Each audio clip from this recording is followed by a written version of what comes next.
Hello, my most amazing artists, and welcome back to Art with Miss Halper. And this week we are going to celebrate Hispanic Heritage Month. Hispanic Heritage Month is from September 15th to October 15th every year, and it is when we celebrate Spanish-speaking countries and their people and their culture. Today, my friends, we are taking a trip to Peru. Peru is located in South America, below the United States.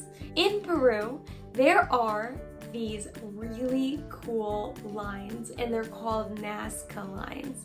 Nazca lines are drawings in the ground that look like they were sketched into the Earth's surface.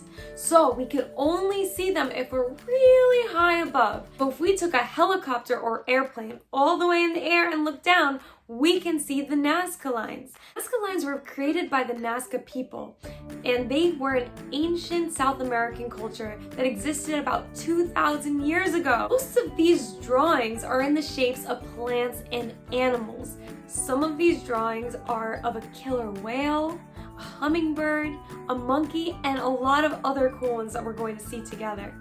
And they are actually a really big mystery that archaeologists still try to figure out what they are and why they are here today. So let's watch a video about the Nazca lines. The Nazca lines. They lie neglected for more than 1,000 years and aren't rediscovered until the era of the airplane. They look like giant artworks, but are they? Why do the Nazca construct 300-foot-wide images and mile-long lines that they have no way of viewing? There are clues scattered around the geometrical shapes. Protruding from the ends of the trapezoids, there are mysterious mounds of rocks. Hidden inside are slabs that look like altars. Wrapped around them are stone walls, littered with crayfish claws, crab skeletons, and fragments of mollusk shells. What are all these dead sea creatures doing, cemented onto altars nearly 4,000 feet above sea level in a dry, barren desert?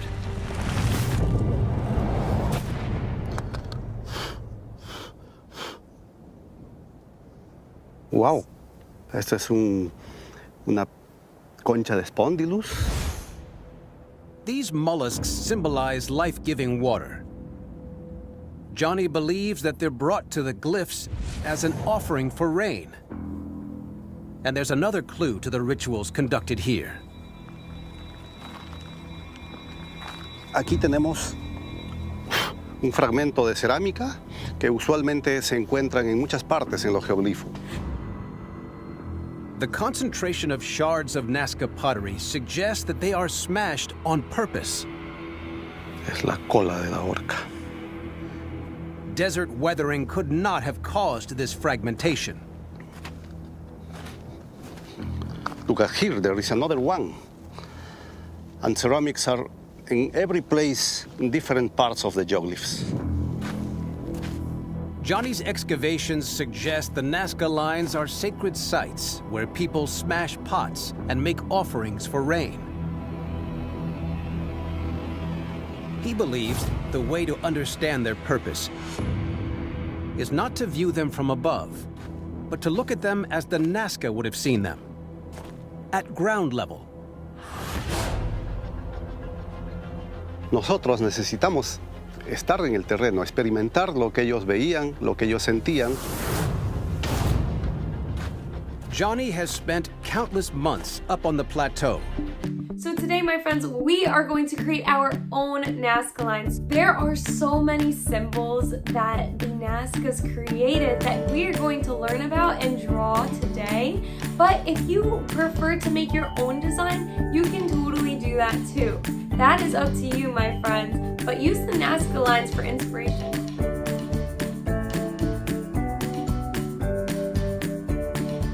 Today, my friends, we are going to need a glue stick, a piece of paper, a pencil, some coffee grinds or some dirt or some sand, anything that you could sprinkle on that would stick to your paper, but I'm going to show you and explain so you'll figure out what's best for you. And possibly a tray to keep your area clean, but if you don't have a tray, you could always do this art project outside so we don't make a mess. Alright my friends, let's get started. Tray. So I have my tray out right now, and I'm putting my paper on top of it so it stays clean on my desk. But if you would prefer to do this outside to have an even cleaner space, you can do that too. Next I'm going to take my glue stick, and I have to fill my page with glue. So if you have a purple glue stick, it might be easier to see, but if you don't, then do your best to make sure. I'm starting to go in little circles and getting bigger, but I want to make sure that I cover my whole area. So I'm going nice and slow.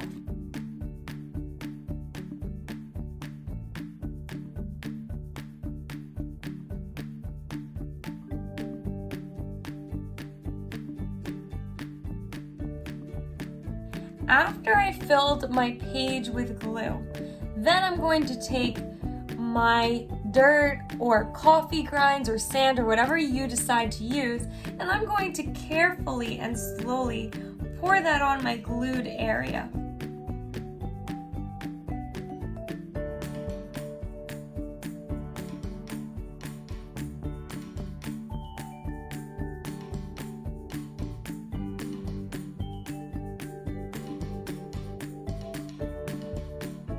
And now that we have it on our paper, we can carefully take it and shake it off onto our trays.